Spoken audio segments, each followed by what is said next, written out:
NBA playoff previews continuing here on the channel. Kevin Gray from Dallas joining me here, host of Inside the Mavs 97.1 The Freak down there in Dallas, and has been covering the Mavs. I like this team a lot. I got to say, I like them coming out of the trade deadline, and I feel like they could make a little bit of a run here, plus 1,100 right now to win the Western Conference, plus 2,200 to win the NBA title. I don't know about the latter, but I kind of like the former.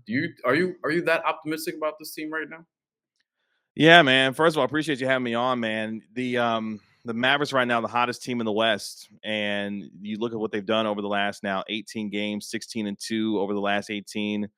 Got the best defensive rating in the league during that time, which is kind of wild to think about, given how we didn't think this team necessarily would be that good defensively. But here we are, and I've told folks that, and you know this better than anybody. You find those teams during the course of the season, especially you get later on in the year, they're that proverbial you don't want to see that team in the playoffs type team. Yeah, that's what the Mavericks are right now. I don't think there's any Western Conference team that looks at the Mavericks and say, we want to draw them in the first round or see them potentially in the semis. So, yeah, plus 1,100, I like that because I think it speaks to the credibility that the Mavericks have gained, not just within the West, but also for fans who have been watching this team and the changes that the additions of Daniel Gafford and PJ Washington have made for this team. And obviously with Luka and Kyrie as your two-headed monster offensively, yeah, I think the respect is being given toward a team that's been as good as they have been really now for the last, 2.5 months at this point.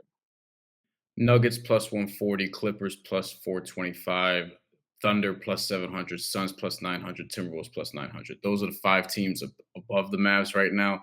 But I feel like if they beat the Clippers in round one, or even in game one, I think the odds are going to shift a little bit more in their favor. So this is not a team that's in just sort of a dire contendership spot like, say, the Celtics or the Nuggets. But what constitutes a successful playoff run for this team? Is it just returning to the Western Conference Finals, or what is it? What's I guess the line between a successful run and a failure for this Mavs team? Well, the fact that they're already back in the postseason is a massive success already after what happened last year. This team finished 38-44, didn't play well with Luka and Kyrie as they were still trying to figure things out. They wound up getting into the lottery, which, turned into a blessing with getting Derek Lively the second. So the fact that they're already back in the postseason is a big success. But if they can win a series this season, I think that would spell success for this team, especially we're talking about the reigning NBA champions and Nikola Jokic, who may be on his way to his third MVP in the last, 4 seasons. So if you're going to run up against Denver, if the Mavericks are able to get that thing to 6, maybe push it to 7, I think that would be tremendous for them to be able to do so.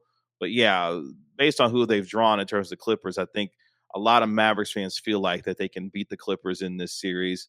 But that would, I think, would constitute a success given the big step that they've been able to take and reaching the postseason again this season.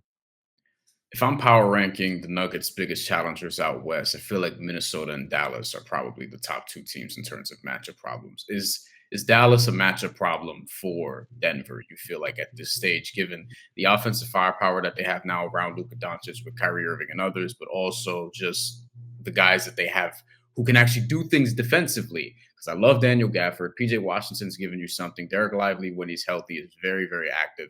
They can present some problems to them because one of the things that the Mavericks were able to do was they were able to get bigger at the trade deadline with the addition of Gafford and Washington. They were able to get bigger and more athletic. And, the other team that you mentioned in terms of the Minnesota Timberwolves, that it's a big team in terms of, with Cat and Rudy Gobert and obviously with Naz Reid, who's been playing really well, for them as a legitimate 6-man of the year candidate for Minnesota. And of course, Anthony Edwards. So they've got a lot of size along that front court, that they can present as challenges to Denver as well, because Denver is a big athletic team with Michael Porter Jr. and Aaron Gordon, who the Mavericks feel like PJ Washington is their Aaron Gordon type of player, a guy that can defend multiple positions, can shoot the three a little bit, but also can put the ball on the floor to get to the basket. So I think the Mavericks feel good about a matchup with them. They've proven that they can beat them. Of course, Kyrie had that epic buzzer beater, to beat the Denver Nuggets, not that long ago. So I think they would feel good about their chances. And I think anyone who looks at that matchup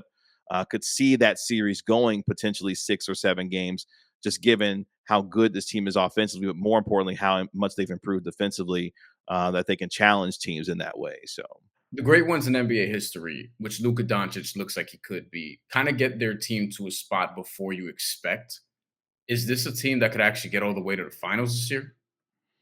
I think they'll threaten. I think they can. The draw that they'll have in the West will make it a lot more difficult for them. And even with Luca being, I think he's going to be on the first team All NBA again for the fifth consecutive year. He's probably going to finish top two in the MVP voting. Kyrie Irving's been playing at an all-star level, flirting with the 50, 40, 90 season once again. Like, they have been tremendous this year, but I still think even if they get to Denver, they would still be a piece away from being able to be at that level because that's another level when you get to Denver, what they are. But I think they have a chance if things break right for them that they could find themselves as deep as the Western Conference Finals. And if they get even more fortunate, yeah, maybe the NBA Finals. But I think the expectation for them is okay, handle your business in that first round. And then let's see what kind of breaks you may catch by the time you get to the West semis. And maybe who knows who you're playing there. And you can try to make a run to the NBA Finals from there. Is this team better than their Western Conference Final team from a couple years ago? That's a great question. I think they are, honestly. The Western Conference Final team from a couple years ago, that was some unique circumstances because Jason Kidd was in his first year. They won 52 games. And for them, they saw guys like Reggie Bullock and Dorian Finney-Smith, who were terrific for them defensively.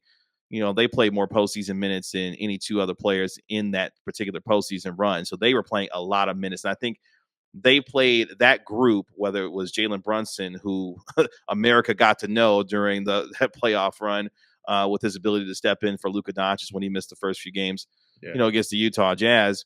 That group was special, and they did it on the defensive end. I think this team, this version, is much more athletic, much more physical, but they also have the size to be able to play multiple lineups that gives them an opportunity. And more importantly, they didn't have Kyrie Irving back then either, who, as another guy who's a closer in the fourth quarter, that if Luka is struggling at times, Kyrie can shoulder the offensive load until Luka gets it together and vice versa. That to me is the biggest difference in what that group was versus this one. And I think this one is better versus that group that went to the West Finals a couple of years ago. So how far do you think they're going to go? Do you actually think they're maybe return to the Western Conference Finals? I like them to beat the Clippers at the very least. I don't love them in Mhm. the Denver matchup, so I think they get to the Western Conference Finals if they could avoid Denver until then. So what do you actually think is going to happen with this playoff run? And how do you think it ends?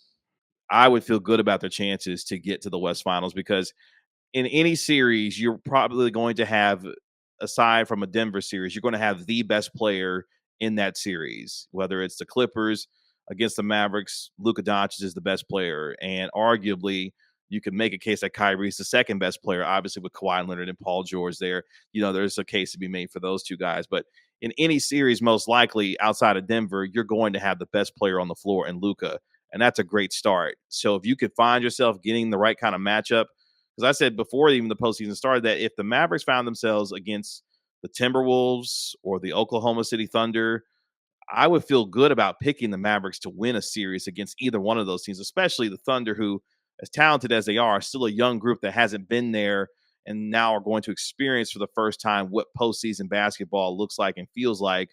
Luka and his experience, Kyrie and his experience, I think would be able to handle that much better against Oklahoma City than maybe someone else would. So I'm interested to see how things eventually fall, but my expectation is based on what we know right now that Denver finishes with that one seed, which I mean, for Mavericks fans, they're not necessarily thrilled with, but they're like, hey, we got Luke and Kyrie, so bring on all comers at this particular point.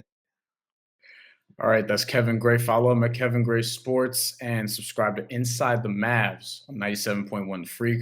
More coming on the channel very soon.